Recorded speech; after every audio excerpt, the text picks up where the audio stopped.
청취자 여러분과 소통하는 방송 이동경의 뉴스 정면 승부에서는 여러분의 질문에 성실하게 답해드립니다. 하루 한 분의 질문을 선정해서 대답을 해드리겠습니다. 무엇이든 물어보세요. 질문은 샵 0945 50원 유료 문자 메시지나 팟빵 예스앱 무료 댓글로 주실 수 있습니다. 오늘의 질문입니다. 팟빵 길장님의 질문. 김종필 전 총리가 훈장을 왜 받으면 안 된다고 하나요? 알고 싶습니다. 이 질문은 잠시 후 인터뷰할 역사학자인 김준혁 한신대 교수에게 답변 한번 들어보도록 하고요. 또 다른 오늘의 질문입니다. 예스앱으로 주신 박정훈님의 질문. 이번 선거 결과가 2년 후 총선, 차기 대선까지 영향을 준다는 게 무슨 말인가요? 시사평론가 오창석 씨? 네, 안녕하세요. 오창석입니다. 네. 답 주실 수 있겠습니까? 지방선거에 대해서요? 아니요. 그래서 지방선거 결과가 왜 총선, 차기 대선까지 이어지는지. 지방의회의 권력이 그 정당에 대한 공약을 대변할 수 있기 때문입니다. 더불어민주당의 공약을 이행했고 그것이 국민들에게 여파가 있을 경우에 역시나 더불어민주당을 찍어줬을 때 국민의 삶이 바뀌는구나, 내 삶이 바뀌는구나라는 것이 영향을 주기 때문에 지방선거가 중요하다고 생각합니다. 그럼 반대로 안 바뀌면은 총선 때 참패할 수도 있겠네요? 안 바뀌었다면 총선 때 승리를 장담하기 어려웠을 겁니다. 예. 선거는 크게 보면 구도와 인물로 결정된다고 우리가 흔히 얘기하죠. 네네. 조금 더 들어가 보면 조직과 분위기 혹은 바람 이렇게 들어가게 되는데 그 과거에 지방선거의 수장들은 대통령이 직접 임명했습니다. 그리고 그것 때문에 관건 선거가 획책됐죠. 그래서 야당은 이길 수가 없었다. 이기는 것이 불가능했다. 이렇게 보면 되고요. 그래서 이 지방선거를 만들어낸 사람은 김대중 대통령이다 이렇게 볼 수 있는데 박정희 전 대통령이 없앴던 걸 부활시켰었는데요. 88년에 노태우 정권 때. 그때 김대중 전 대통령이 단식 투쟁을 했었죠. 그 이유도 뭐 겉으로는 풀뿌리 민주주의나 뭐 여러 가지 이유를 들었습니다만은 이 지방선거의 수장들이 정부 여당 사람일 경우에는 대통령 선거에서 이길 수 없겠다라고 판단한 게 정치적 판단하는 게 정무적 판단하는 게 가장 컸습니다. 그렇기 때문에 그렇게 한 것이고요. 또 이 분위기와 조직이라는 것은 그대로 다음 선거로 이어질 수밖에 없습니다. 예를 들면은 지금 오창석 씨가 저번에 출마했던 부산, 이 PK 같은 경우에는 김대중 정부 때부터 동진 정책이라고 해서 한 20년 동안 계속해서 도전했었는데 계속 실패했잖아요. 네, 동진 정책의 막내죠. 그렇습니까? 예. 네. 그러니까 그 20년 동안 다져놓은 조직이 이번 선거에 힘을 발휘했다 이렇게 보면 되고요. 네. TK 같은 경우에는 전혀 그런 게 없기 때문에 이번에 좀 어려운 선거를 했다. 민주당 입장으로서는. 그래서 지방선거의 결과가 총선이나 차기 대선까지 영향을 줄 수밖에 없다. 이렇게 보면은 되겠습니다. 쉽게 답변이 됐나 모르겠네요. 네, 몇 회 했습니다. 몇 회 했습니까? 네. 그럼 뉴스 브리핑으로 가봅시다. 오늘 어떤 소식 준비했습니까? 네, 역시 김종필 전 총리 별세 소식을 전하지 않을 수가 없는데요. 무궁화장을 청와대가 추서하기로 했습니다. 문 대통령이 김부겸 장관에게 직접 지시를 했고요. 김부겸 장관이 추서를 했습니다. 그런데 이게 왜 논란이 되고 있습니까? 과연 김종필 전 총리에게 이런 훈장을 주는 것이 올바른 것인가에 대한 논란이 있기 때문입니다. 현재 청와대 청원에는 150개 이상의 반대 글이 올라와 있고요. 김종필 전 총리가 4.19 혁명 이후에 5.16 쿠데타를 기획했다. 그리고 김종필 오이라 각서라고 하는 내용에서 뭐 일본이랑 협상이 어려우면 독도를 폭파해버리겠다. 뭐 제2의 이완용이 되더라도 이걸 성사시키겠다라는 등의 잘못된 역사관이나 국가관을 펼쳤기 때문에 여기에 대해서 반대하는 사람들이 당연히 있을 거라고 봅니다. 그 지금 정부 입장은 그래도 뭐 한 번도 아니고 두 번씩이나 국무총리를 지냈기 때문에 그런 예우 차원에서 추설을 했다 이런 입장인 것 같아요. 김부겸 장관도 관례를 쉽게 무시할 수는 없다라는 말로써 얘기를 했는데요. 사실 저 같은 젊은 사람의 경우에는 김종필 전 총리를 현역일 때 보진 못했습니다. 말 그대로 역사 속 인물로 생존한 역사 속의 인물로 받아들이는데 그렇다면 이 역사를 바라볼 때 결과만 좋다면 과정은 모두 정당화될 것인가에 대한 문제가 남거든요. 따라서 김종필 전 총리에 대한 그 훈장 추서는 좀 잘못되지 않았나. 저는 그렇게 생각을 하고 있습니다. 굳이 훈장까지 줄 필요가 있었나. 네. 군인권센터에서도 반대의 입장을 표명했습니다. 역사적 판단으로 맡겼어야 한다. 네. 알겠습니다. 어쨌든 이 논란은 정부가 뭐 주기로 했던 걸 다시 걷어들이진 않을 테고요. 네네. 논란은 앞으로 계속될 것 같네요. 두 번째 뉴스는요. 네, 오늘 6.25 68주년이었습니다. 각 당 대표들이 모두 참석해서 68주년 행사에 참석을 했는데요. 오늘 같은 중요한 날에 중앙일보가 큰 악의성 제목을 뽑은 기사가 있었습니다. 어떤 제목이 거죠? 뭐였냐면 북이 보낸 건 동물 뼈였다.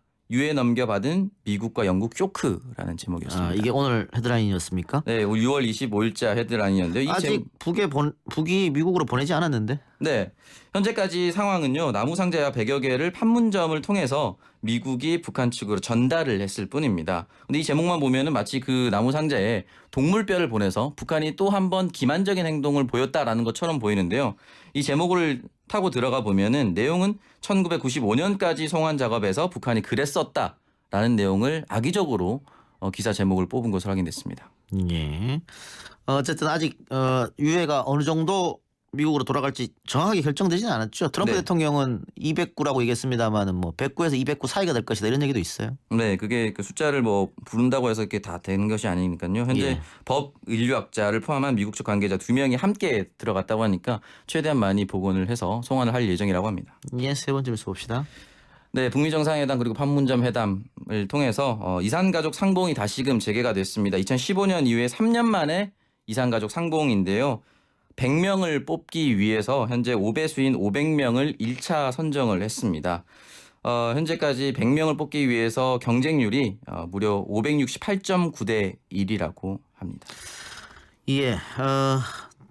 제가 지난번에 언급했습니다만 이분들한테 시간이 얼마 남지 않아 가지고 네. 오늘도 당첨되지 않으신 분들은 이제 희망이 없다 이렇게 말씀하시던데 이 정례적으로 상봉할 수 있는 장소를 만드는 것 이게 가장 중요할 것 같아요. 지금처럼 이렇게 해군만 기대해서는 남은 시간이 너무 없지 않겠습니까? 네, 현재까지 그 90대 이상이 21.8%고요.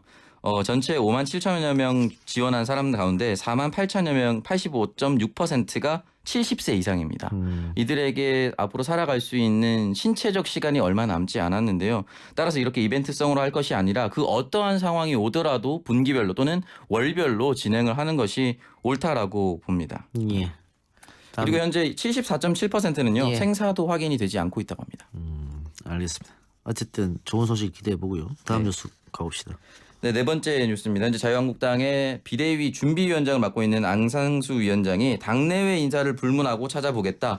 소위 말하는 친박과 비박을 구분하지 않도록 개파 구분 없이 확실하게 쇄신할 수 있는 사람들을 구해보겠다라고 발표를 했습니다. 빠르면 이번 주에 인선을 할 수 있다라고 얘기했는데요.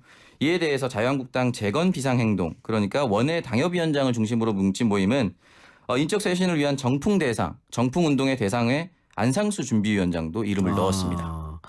그리고 지금 원내대표 당 대표 권한대행을 맡고 있는 김성태 의원도 그 정풍 대상에 들어갔어요. 네, 16명인데요. 김성태 권한대행뿐만 아니라 김무성 의원, 그리고 해양수산부 장관을 지냈던 이주영, 최경환, 홍문종, 안상수, 정진석, 윤상현, 홍문표, 권선공, 김용태, 김재원, 이종구, 장재원, 곽상도 등 16명입니다. 근데 이렇게 정풍 대상으로 지목받은 사람들이 그걸 인정하지 않겠죠. 그렇기 때문에 자유한국당 당내 갈등은 더 심화될 것으로 보여지는데. 네, 훨씬 더 심각해질 것으로 보이고요. 이 재건 행동에서는 2차 명단도 또한 발표를 할 예정이라고 합니다.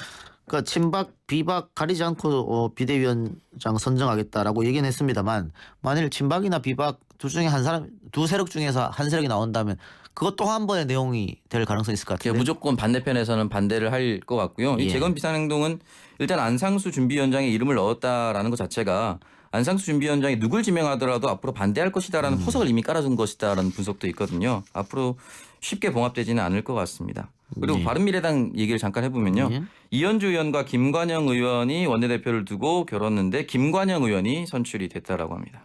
예, 알겠습니다. 어쨌든 야당이 내용이 빨리 수습이 돼야지 국회 원구성 협상이 되지 않겠습니까? 네, 맞습니다. 지금 문재인 정부 들어서서 1년 가까이 지났습니다만 국회가 도대체 한 게 뭐가 있느냐 이런 비판이 너무 많아요. 네. 그런데 원구성도 지금 제대로 안 된다고 하면 그러면 이번 달도 제대로 국회가 안 돌아가고 다음 달까지도 제대로 안 된다.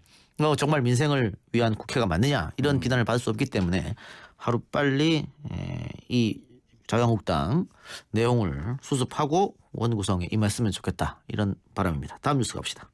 네, 오늘 마지막 뉴스입니다. 하마터면 실종으로 끝날 뻔했었는데요. 강진 여고생의 시신이 발견이 됐습니다. 지난 24일 경찰이 수색견을 데리고 해서 발견을 했는데요. 가장 강력한 용의자로 지목됐었던 여고생 A 양의 아버지 친구죠. 용의자 B 씨가 자살했습니다.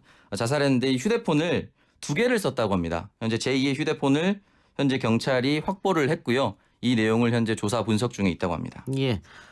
오늘 우리 방송에서 이 사건에 관련해서 자세한 얘기 사건 대장에서 한번 짚어보도록 하고요. 그 아까 미군 유해 관련해서 청취자님 의견이 있습니다. 6974님, 우리 국군 유해는 왜 안 오지요? 그리고 강제 납북된 우리 국민들은 언제 돌아오죠? 이건 뭐 너무나 당연한 질문 같고요. 남북 또 다른 협상가들이 머리를 맞대고 이 문제도 하루빨리 풀어야 되지 않을까요? 네, 함께 진행해야 되고 현재 강원도 인근에서 오늘도 우리나라 국군 또는 6.25 전쟁 당시 참사자로 보이는 유해를 발굴하는 것도 있었습니다. 예, 좀 기대를 해봅시다. 네. 6974님 의견 감사하고요. 오늘 퀴즈 갑니까? 네, 퀴즈 있습니다. 지난 6월 22일 금요일 퀴즈 정답은 1번 러시아 두마였고요. 오늘 문제 나가겠습니다. 원래는 중국 공산당 당내 투쟁을 효과적으로 전개하기 위해 마오쩌둥이 주창한 당원 활동 쇄신 운동입니다.